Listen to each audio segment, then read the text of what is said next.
What's up, guys? Happy Monday. Oh, gosh. It's the spring. It's Happy New Year in the astrology calendar, my friends. You got the espresso going. I have been going since about 6 this morning, so I'm a little, gosh, I don't even know what my face looks like. I mean, I'm looking right at it, but I must look a little like I've been going since 6 this morning. A little bit of a busy day.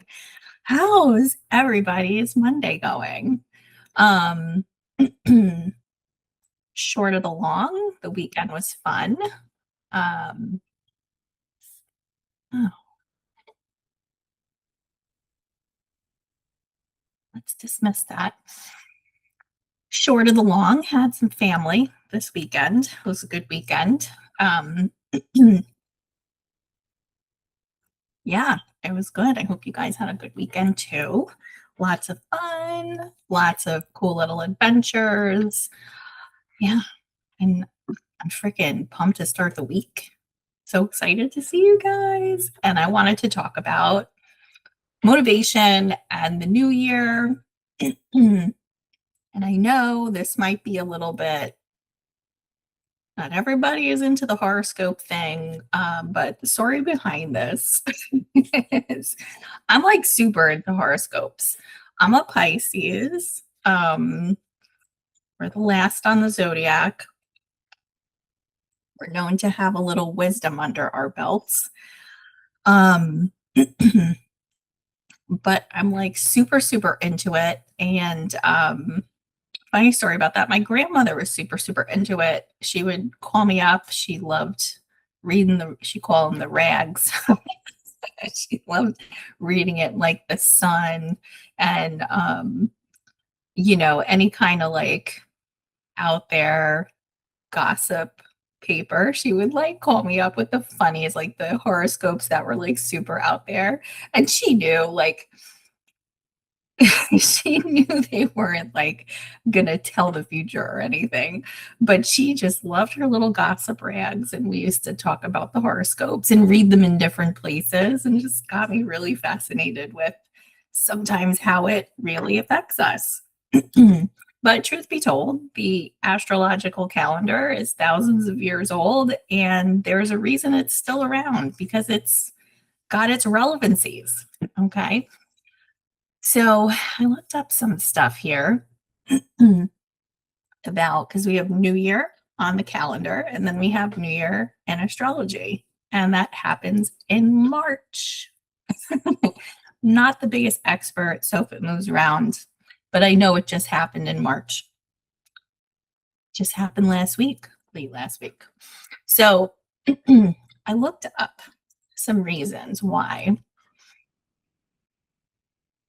Hang on a second, I gotta fix my screen here. Some reasons why astrology New Year hits a bit harder than New Year in January, like the calendar New Year.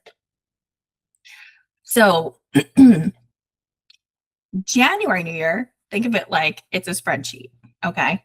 And March is like the storyline, okay? So January says optimize, and March is about beginning. And because it's like with spring, we feel that beginning, right? Our bodies are very attuned to the earth because that's just biology. We are mammals, just like the next mammal. But despite our living in homes and the dwellings that we live in and the advancements in technology, we still have these basic biological needs. And I talk about these basic biological needs a lot with my perimenopause and menopause ladies, my midlife ladies, because I have like the most conversations with ladies trying to fight their biology. So this is kind of a little bit about that too. So we feel it. It's springtime. We feel fresh. We feel a new beginning, right? And sometimes our New Year's resolutions, well, they're fucking toast. 3 days in, 3 weeks in, they're toast. And we don't follow through. And then all of a sudden it's springtime and we're outside walking and we're catching a stride and we call it good weather because good weather happened.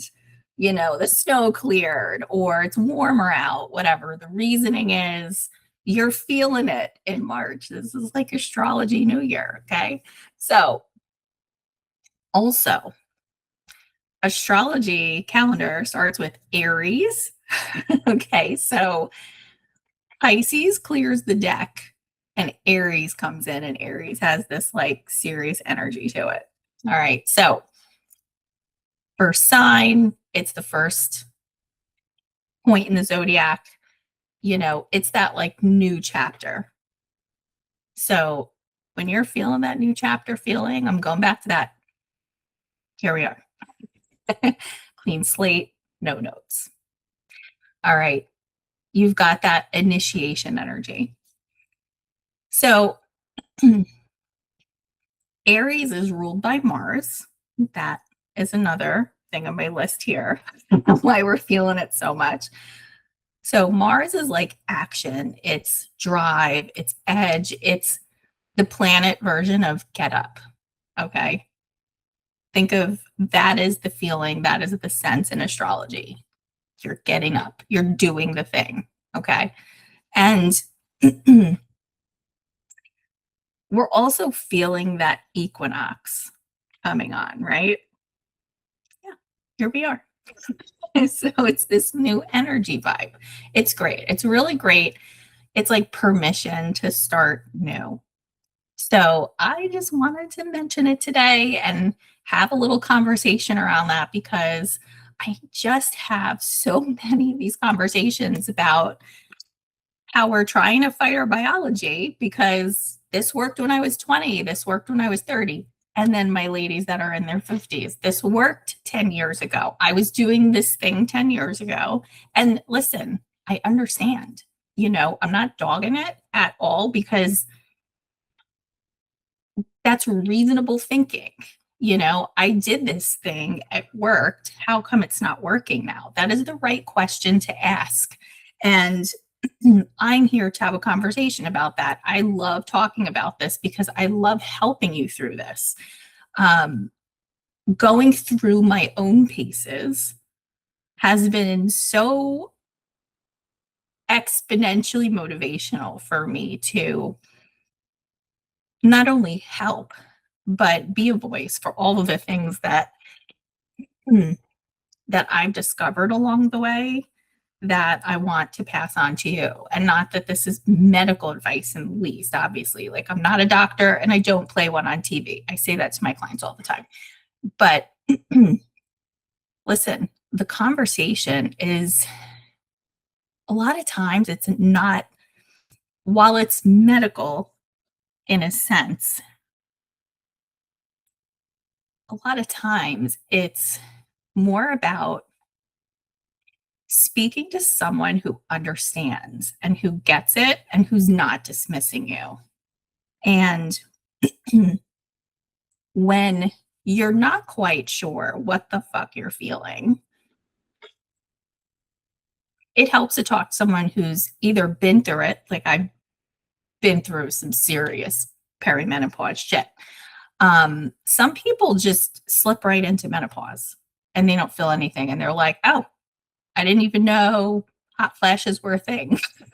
Now I have not personally experienced hot flashes. I'm not going to rule them out because you just never know. Nobody knows what their symptoms are going to be until you have the symptoms. But I had most of the list. And I also had, if you've been following me, I had a hysterectomy. But years prior to that, literal years prior to that, I was dismissed at the doctor by a female doctor, my primary care. She just looked at my blood work, the regular blood work, never offered a hormone panel, never never said a word. The P word was like, I couldn't believe how they just, nobody said the word perimenopause to me, except for my former OBGYN before I relocated to my current place of residence, which is in a different state. So my former OB was chief of obstetrics. Um, I knew her a long time. She's fabulous. And I have recommended her to a number of family members. I'm like, go see her. But she prepared me for the move. She was like, I'm sorry, I'm not going to see you anymore. And then she's like, well, listen, you're entering midlife. This is what you can expect. She like literally said the word perimenopause. She's like, that's what you can expect. That happens before menopause. And everybody's different. She explained the symptoms. Okay.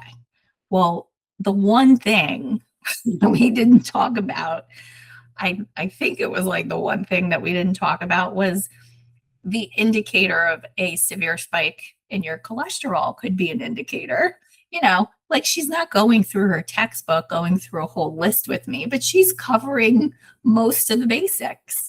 And I was so appreciative of her for that. But coming down here, I had a spike in cholesterol.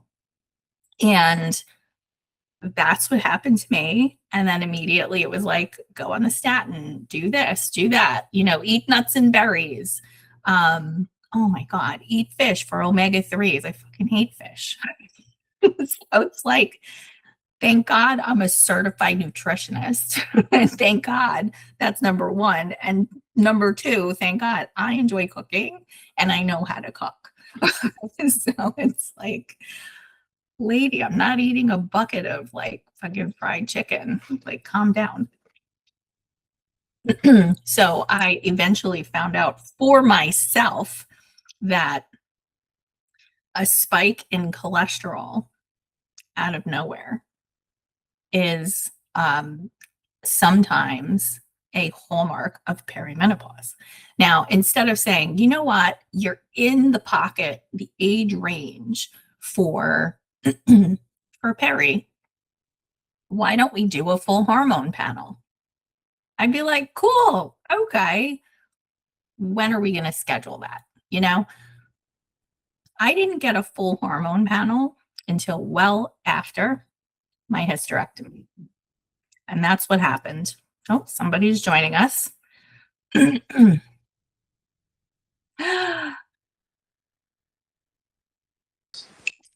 Hey, girl. What's going on, Maggie? Not much. Just got off of a call and yeah, thought I'd jump on and see what was happening. I love it talking about astrology in the new year because we just had an astrological new year late last week versus New Year on the calendar when we try to make resolutions and we wonder why they're toast after like 3 weeks. Yeah. And I was reintroducing, just in case anybody didn't know, like my history with Perry and all that. And I was talking about how I have this common conversation where we all try to kind of fight our biology. And, we wonder why it's not working now. And there's just these biological responses we have that align with the astrology calendar into spring. And in the same way, we have these biological responses when we come into midlife. Yeah. Mm-hmm. And we just all try and fight them the best we can, but biology wins every time. It's crazy. So Maggie, you are over 10 inches down, my friend. Let's talk about that. I don't know. I mean, congratulations. Yeah. Well, thanks. Yeah, it doesn't feel like it. You know, it's one of those things. It rarely does, right? Because you look in the mirror and you're like, did anything change? Yeah. No, it does not feel like anything changed. Yep. And that's body recomp for you, I'll tell you. Yeah. But that means the best thing that we want. That means fat loss. because that's what we're looking to get at, is the fat loss ultimately, right? Right. Yep. I mean, that's where a lot of our health is going to come into play, because we're looking to flip the script on fat versus muscle. And Mm-hmm. we're healing right now. So the best thing to do is to continue going at the fat. And we're just seeing that happen in your recomp, which is awesome. Yeah, that is good. I'm liking that. So, how's this week starting out with all of this new, hopefully, renewed energy around this?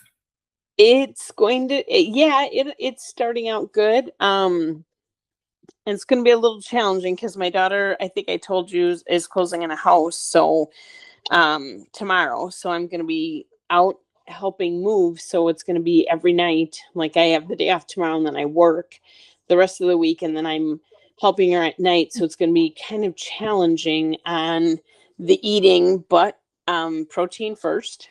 Yeah. Um, Yeah.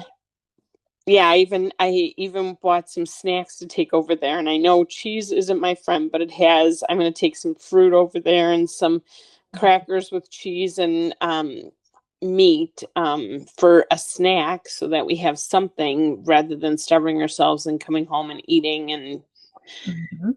yep. And I'll take some water over there so we have that. Love So yeah, so that's what I'm doing for that. it. So Love it. um, And it's going to give you the energy, and you're going to be like so excited for her, and yep, just fueling the body. yeah. Yes, I love that. I love that. And I feel like that is such a positive development for you, because I think we were having a much different conversation over the holidays, right?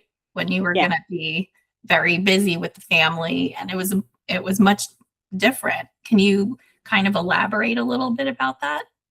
Well, at Christmas, it wasn't we didn't eat. We just we went shopping and we ate one big meal and we just didn't eat. And now this Mhm. time I'm aware that I can't go um and just eat one meal a day. It doesn't work. My body doesn't like it, first off. Secondly, I don't feel well if I eat nothing but junk or I don't eat and I just, have a coffee and then a protein coffee, even if it's sugar free, my stomach doesn't feel right. Saturday Mhm. Saturday, for example, we got up and we ate breakfast and then we had a real light lunch. Not even a lunch. I had a yogurt. My husband had some cottage. I think he had yogurt too, and then I had some cottage cheese, and we went for Mhm. a bigger meal. And that was at 5:30. And I'm telling you, the bigger meat, having a big sit down meal, steak and potato and Brussels sprouts and bread, it just was horrible. I mean, I can't do that. Your stomach just feels horrible. Yeah. Um, and then yesterday I paid for it. I didn't feel good yesterday, and I fueled my body throughout the day. I had my egg and bagel sandwich minus the butter, Mhm. my vital proteins in my coffee, and then had a yogurt and had soup and chicken and cottage cheese. So spreading it throughout the day made my stomach feel a lot better. So I know that today I missed my yogurt because I was on a conference call, so I'm hungry. So after I'm done with this, I'll go eat. But I Mhm. just know that, like, if I don't take snacks over there and have something with protein in it, Mhm. I'm gonna feel like junk, and my body doesn't like it, and then I feel just off. I don't sleep well. My stomach hurts. I just feel yucky. So, Mhm. um, I yeah, love I love that awareness. This is Maggie, this is huge awareness for you.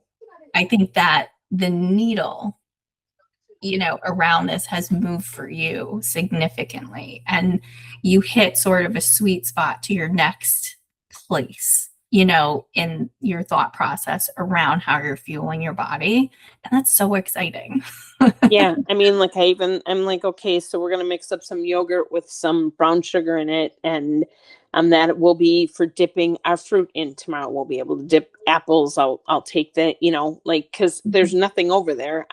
there's no food or anything because she's moving into a house. So Mhm. I'm like, okay, so she'll eat that. I mean, I've got to take into consideration everybody being there. So, Right.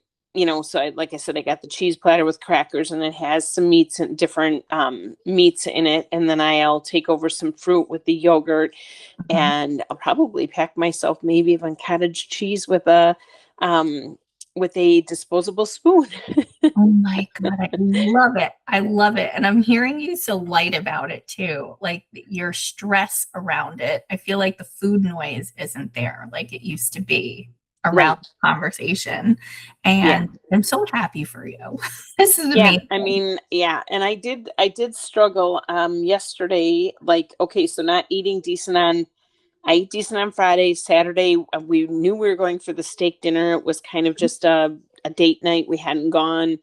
We went to an upscale restaurant kind of thing, and we had a 22-ounce porterhouse we shared between the two of us, Mhm. and I knew on Saturday I had didn't go to the bathroom, and I knew yesterday I was going to pay for it, and I did. Yeah. um it just shows that your body gets used to the way you fuel it, and if you don't fuel it properly, Mhm. the output isn't like normal, and then you pay for it the next day.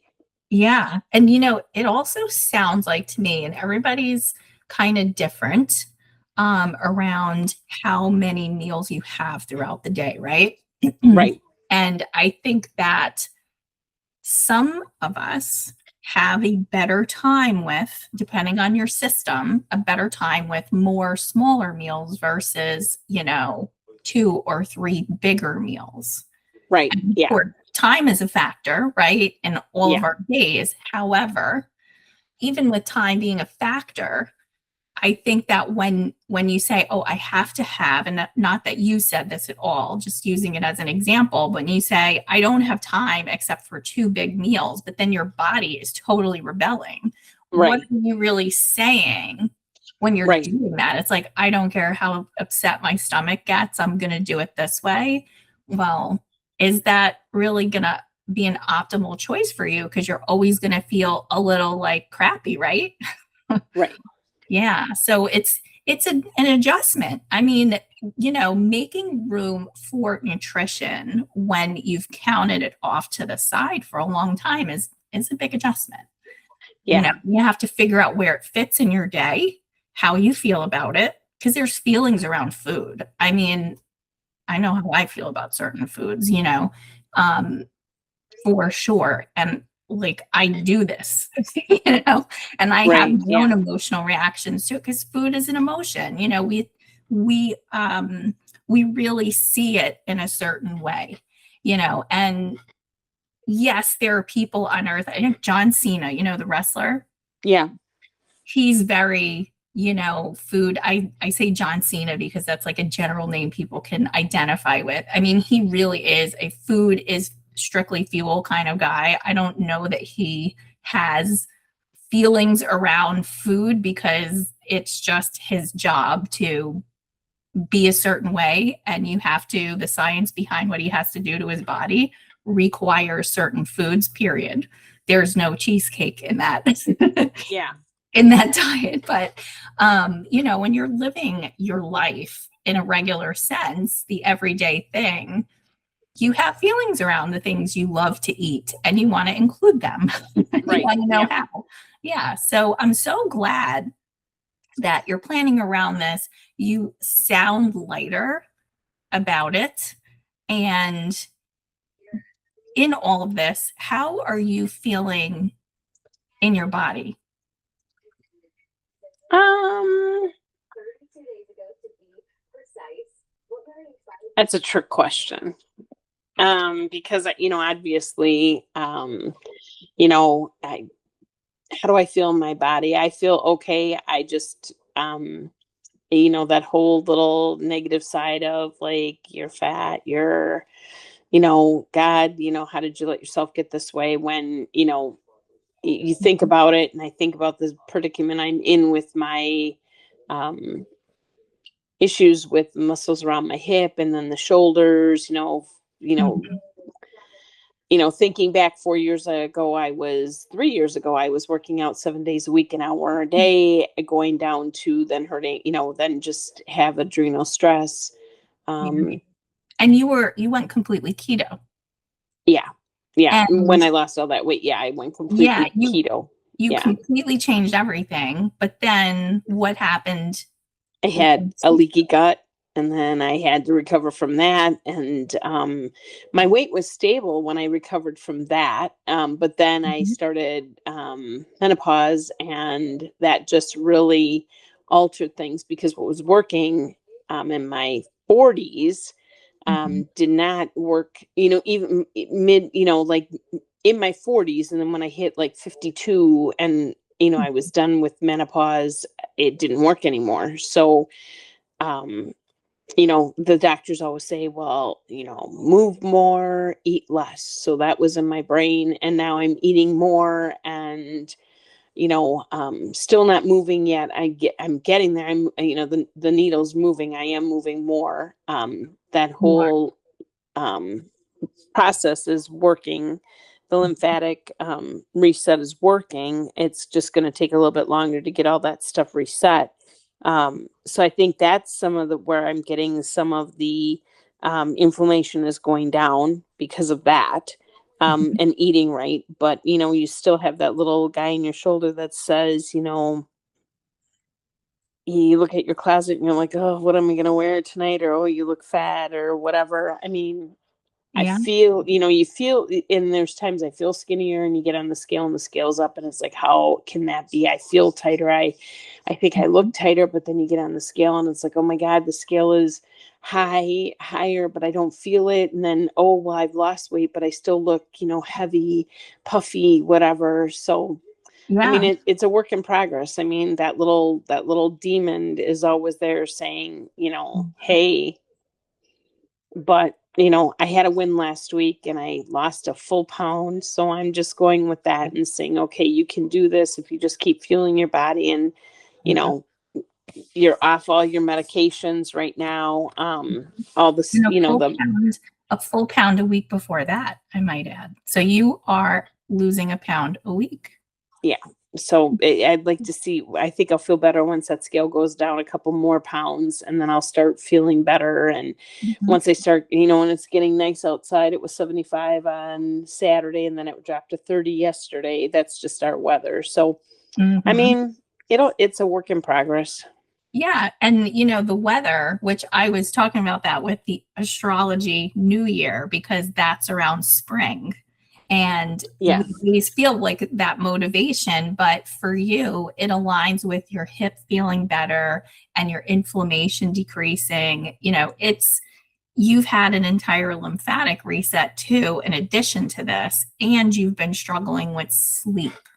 So that kind of puts a kink in the works for you too. So there's a lot of things that are going on that you were under fueling when you first came in, and you were sometimes below 1,000 calories a day. And we definitely saw that your weight, what did we see with your weight in relation to eating more? um that I needed to fuel my body in order to I was starving my body, so I have to fuel it in order for it to lose the weight, because it's in the starvation mode. Yeah. Well, it causes inflammation. Yeah, people refer to it as starvation mode for sure. It's technically not a scientific thing, but it causes these symptoms, Yeah. especially inflammation. It causes you to hold on to nutrients that you Right. otherwise expel, or fat, because your body is putting on energy to store because you're maybe not consistently eating day to day, or not Right. consistently eating throughout the day. So there's Right. a lot of things. So your body in particular, we've seen how when you're very consistent, it really responds. And then when you drop the consistency, Yeah. it goes back to its old tricks, right? Yep. Yeah. Yeah. Yeah. And then the So, scale is one of those things where even though it may not be moving in line with, losing inches, that it's more important, I'll say this, to lose the inches than it is to lose on the scale. Yeah, that makes sense. Right? Because you don't want Yeah. to keep having, you want to get rid of the fat. You want that body recomposition because you're taking the fat down in your body. And then eventually, when you can move more and you're able to do that, we will build muscle. Right. So Yeah. we're going to flip the script on that. But in the meantime, you're fueling your body. You're going to feel better. It's helping you heal. And right, you feel tighter, but then you step on the scale and that number kind of blows it up. Right. Yes. Yes. Yeah. It's like, how can that be? Yeah. Well, because Yeah. they're unrelated, right? Right. Yep. It's really But in your mind, it's not. I mean, you got to decipher that in your mind. Your mind plays games with you. So you just have to decipher that and say, just know that, hey, I'm doing the right thing for my body. yeah. And the rest will all fall into place. And that's where, a couple of times I'm like, okay, okay, the scale's gone up. What the heck? And then it's like, okay, just forget, just go back to my own ways. But then that doesn't work either. So you got to play that mind game and get your mind out of you got to just keep your mind clear and not let that little doubtful person come back in. Yeah. You're really like you're very strong in reframing the things that are going on. And that's important. Your affirmations are important, that self-speak, Right. Yeah. positive self-speak, that these things you keep telling yourself, that you're doing the good thing, that these changes are going to come and you have to keep going. That's the biggest thing. And in midlife, it happens slower, as we've seen. So because of that slower process, because our bodies are aging, so it takes longer for them to make those bigger changes faster. They're not going to move fast. Right. They're gonna move at the rate that they're going to move. And when you throw yourself off of consistency, then it kind of gums up the works and you have to start over again. So that's why consistency is key in this whole thing. And that's why lifestyle change is the thing that keeps you chugging along and feeling good and doing the thing. And then you can have that steak dinner once in a while and not really worry about it. Or if you feel kind of crappy the next day, okay. But then you're going to get right back on and Right. do the things. Yeah. I mean, New Year's resolutions, I was looking up like the top 5. Lose this belly weight and feel confident in my clothes again. Number 2 was get my energy back and stop feeling tired all day. Number 3 was stop the cravings and the night snacking. Number 4 was be consistent for once without starting over every Monday. And number 5, get stronger and feel toned again. I thought those were pretty interesting, but they definitely rang a bell for me because I hear that a lot of those. But when you hear those, what would you say maybe is the common thread to all of those? I think eating right is the common thread. Mm-hmm. Yeah. Fueling your body. It's all about nutrition, I believe. I think it's all about nutrition. Yeah. And I'll tell you what, Maggie, it is definitely the number one thing. You're a mom when you're busy. Caretaking, You've done that when you're a caretaker, you're busy. Yep. When you're even when your career is your everything, you're busy. And when you're in your 20s and your 30s, maybe you like ditched lunch and you just went to happy hour, got wings and a beer and you were fine. Maybe you saved the one meal you ate that day was at dinner with a client, and I don't know, that was like your healthy meal for the day. So you're like, oh, I'm eating healthy, but you're eating one meal a day. Yeah. And then you're wondering, why is my body toast midlife? What is going on? But when you have that kind of lack of consistency for those years, where you're building your family, your caretaking, building it builds up, and even if you do severe changes, like become keto and work Right. out 7 days a week, you're still But that's struggling not with the body. sustainable. I mean, working out 7 days a week, sometimes 2 hours a day, is not sustainable for the rest of your life. It's okay for for the full year while you're in there, but it's not sustainable in a real life. Nobody works out 7 days a week. I mean, honestly, an hour a day. Yeah, you need a rest day, right?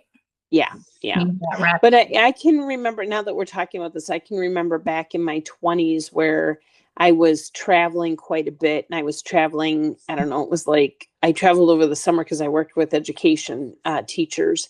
And I Mhm, can remember like going back to the hotel at 9 o'clock at night and, 8, 9 o'clock, and ordering room service and getting a mhm, salad. And basically all I was eating was a salad, and I was gaining weight because you were on the floor on the show floor, and you can't really eat on the show floor. You may have a granola bar or something, but mhm. not really anything. So you eat a breakfast, and then you skip that lunch, and then you ate a salad for dinner, and I was gaining weight. And I talked to the doctor, and he's like, well, that's because you're eating late at night at 9 o'clock, and then you're going to bed. Now that I look back at it, I don't think that's true. Maybe part of it is true, but I think the other part was I wasn't fueling my body.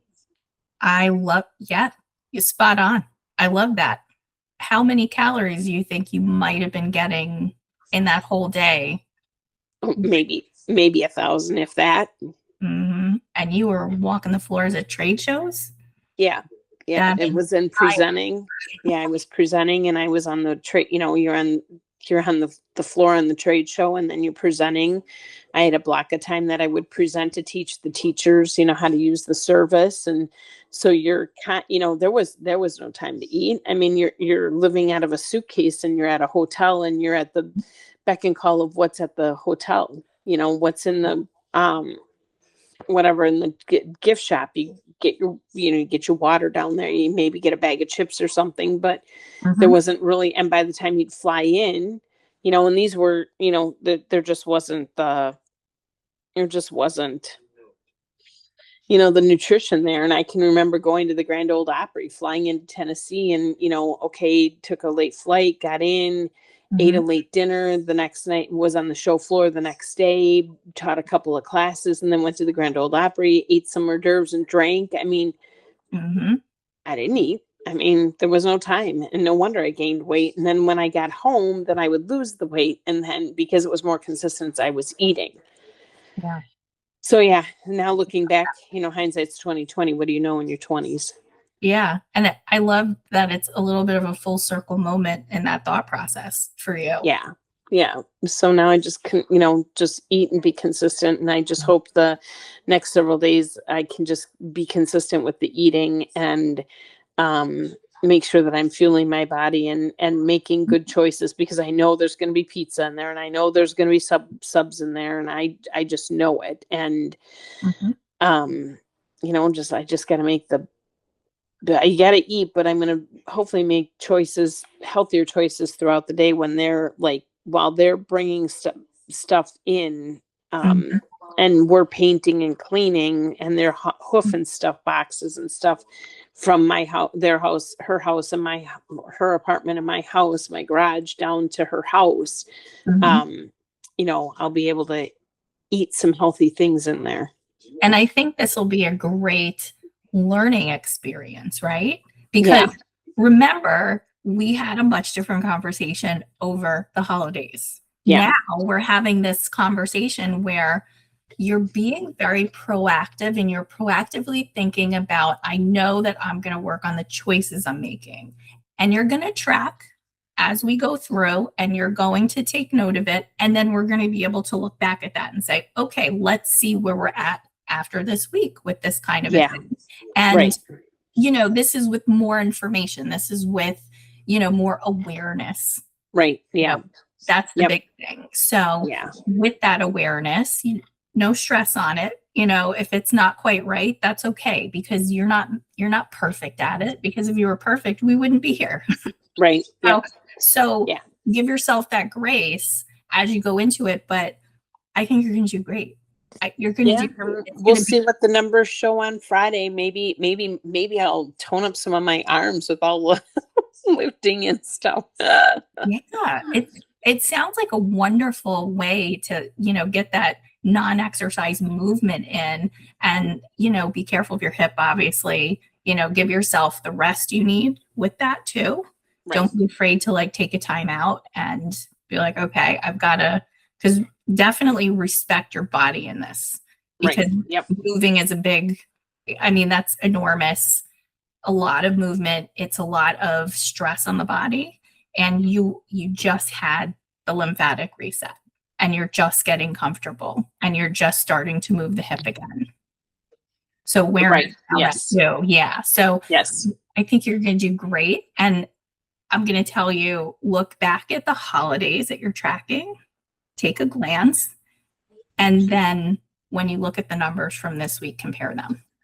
Yeah, we'll do. You see, it's going to be so much different. I just know it already. It's going to be so much different because you're really proactively thinking about it versus because I talked to you about it. We did like a little bit of we had a video chat and we talked about what we could do going into it, slipping a yogurt in there, making sure you're getting your protein in, but we didn't get a lot of protein in. But you're sitting here talking to me about it, bringing it up, and you're like, I've got this planned, I've got that planned, I'm bringing my cheese. I mean, I already know those numbers are going to be different just because of what you're telling me. Yeah. I love it. I love it. So things will be good. Thank you for hopping on today, Maggie. Yeah. I'm so glad. And sure. Thank you for filling me in on all this wonderful, wonderful information. And I'm so proud of you. Keep up the good work. You're going to get so much movement in this week. Yes, I will. And it's starting to get better. And I just, it'll all be good. I didn't know when I filled out my Friday thing what was happening, because that was kind of a shit show. So we'll see how everything was done by the seller finally on Friday, and now the appraiser's going back today, but we did get the approval Friday to close on tomorrow. So, but that was up in the air as of last Wednesday. So well, congratulations. That's a big step. It is for her. Yeah, it is. So I'm excited for her. So she gets to be in the home ownership now and get out of the apartment, and now she got to put her big girl pants on for a house. So yeah. Oh my God. Yeah. I can only imagine. You're brimming with pride, I'm sure. Yep. I'm just happy. So then both of them have houses now, and they're out of the apartment. So my he's good. She's good now. Yeah. Now they're good. So it's proud good. Mama. Now Mama gets to be good, right? Yep. And that's what it is. It's like, okay, well, I can't worry about that stuff. I have to take care of me now. So yeah. Anyway. So yeah. So that's good. I love it. Well, I'm excited to see your check-in. And remember, give yourself grace this week. Take those rests when you need it. Okay, will do. All right. Well, thank you. Talk to you soon. All right. Bye, Maggie. What a fabulous conversation today with my client, Maggie. My client's progress means the absolute world. And at Anywhere Fit, we are not just about fat and weight loss. We are about giving you that forever lifestyle. And Maggie shared with us today how she's seeing exactly that lifestyle happening for her. If you're listening in and today's episode hit home, your next step is simple. Get your Wellness IQ quiz, comment or DM IQ, and I'll send you the link ASAP so you can finally understand what your body has been trying to tell you. Thanks for hanging out with me on the It's Not You pod. And remember, I'm here every Monday at noon Eastern. Bring a friend, share this with a woman who needs to hear it too, and I will see you next week.